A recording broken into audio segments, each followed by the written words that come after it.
Okay, let's dive in. Welcome to the deep dive. Today, we're cracking open some really interesting source material. We're looking at ancient commentaries that zero in on a fascinating figure from Buddhist texts, a prominent householder named Cittagahapati. That's right. And these sources, they really focus on a specific moment, a particular discourse given by the Buddha, and a verse that's directly connected to Cittagahapati himself. Yeah, and for this deep dive, our mission really is to pull out the core insights these texts offer. What were the key qualities that made him stand out according to these specific sources? And what was the kind of notable outcome of having those qualities? We're going to unpack all of that, sticking strictly to the material we have in front of us. Absolutely. It's about understanding the specific principles, the characteristics these ancient texts are highlighting through his example. Okay, so setting the scene. The sources place the Buddha at Jetavana, right, a famous park. And that's where this discussion about Cittagahapati comes up. Yes, exactly. And the context for the teaching is quite specific, actually. A question was raised. People were wondering, essentially, did the respect and, the material gains that Cittagahapati received only happen when he was actually visiting the Buddha? Or was this something more consistent? Did it happen wherever he went? It was a pretty direct question about where this positive reception was coming from. Okay.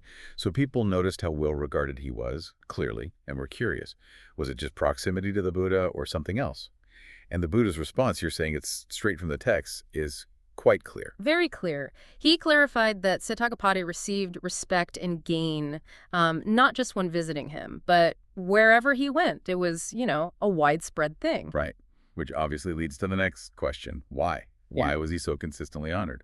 And the sources give us the core reason the Buddha provided. He explained that Citta, as a lay follower, was described using really three key terms.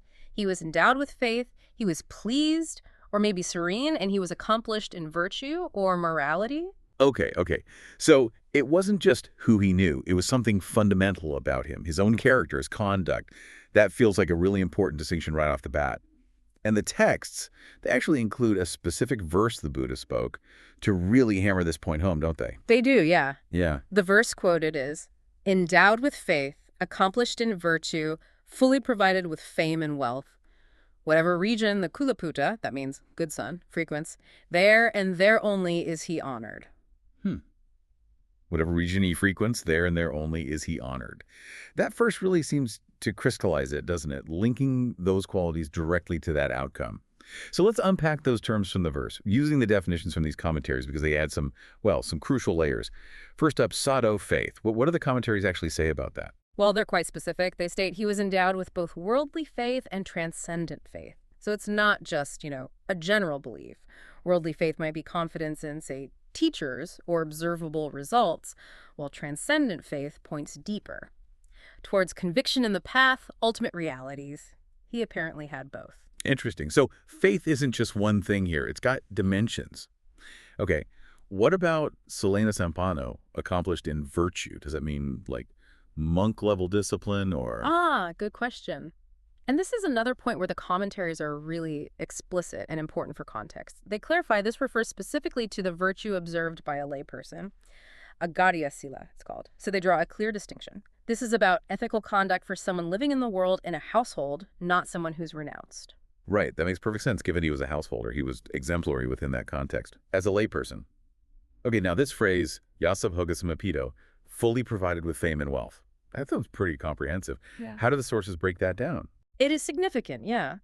And the commentary goes into detail. For fame, yasa, it gives an illustration. It compares Cittagahapati to really well-known, respected figures like Anathapindika, describing him as being accompanied by 500 lay followers.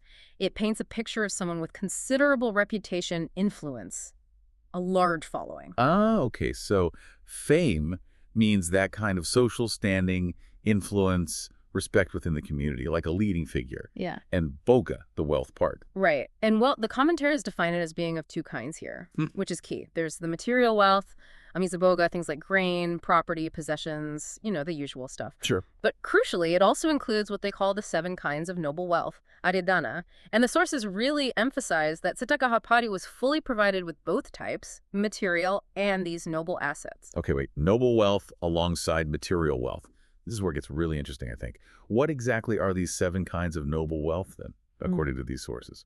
Yeah, it's a fascinating concept. The sources list them as faith, virtue, shame, like a moral conscience, fear of wrongdoing, learning or knowledge, generosity, and wisdom. Wow. Okay. Faith, virtue, shame, fear of wrongdoing, learning, generosity, wisdom.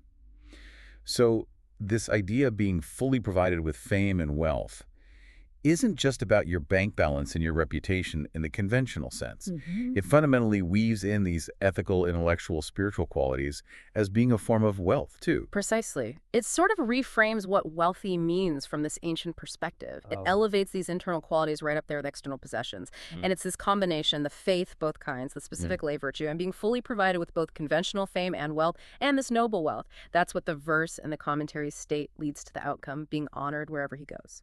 Yam yam padesam pojati tathaga pujito. He got respect and gain, support wherever he went, not just near the Buddha. Hmm. So these inner and outer qualities woven together created this condition where he was just universally honored. It wasn't just being popular. It was about receiving tangible respect and material support, according to these texts. That is the connection the sources explicitly draw. That respect, that gain, it was seen as a direct result of possessing these specific characteristics. And there's one final detail, isn't there, about the impact of this particular teaching session. Yes, a fascinating one. The texts note that at the conclusion of this very discourse, the one prompted by the question about Citta and highlighting these qualities, many people listening attained significant spiritual results, including stream entry. Stream entry, so the first stage is awakening. That's a profound shift. A very profound shift in understanding, yes. So articulating these specific qualities and their outcome wasn't just an academic point about one guy. It actually had a transformative spiritual effect on the listeners right then and there. That adds quite another layer to the significance of these qualities, doesn't it? It certainly underscores how impactful this teaching was considered to be, yeah, within the framework of these texts. Okay, so reflecting on this, based purely on these commentaries we've looked at, we get this picture of Cittagahapativatthu, where his consistent honor, the respect he received, it's stemmed not just from external connections, but from this really interesting blend of deep faith, disciplined lay virtue, conventional fame and wealth, and crucially, this idea of noble wealth, these internal, ethical, wisdom-based qualities being just as important. It really presents a model from this ancient viewpoint of a respected, successful lay individual, where inner cultivation is presented as equally, maybe even more significant than just external stuff in determining genuine honor and, well, fulfillment. Which brings us to a final thought, something for you, the listener, to maybe mull over, drawing only on what we've explored today.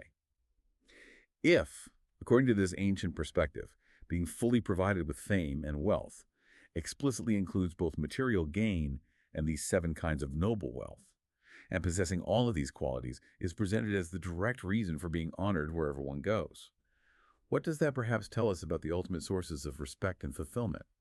And maybe, how might we look at our own modern ideas of wealth and honor in light of this, well, this very different ancient definition?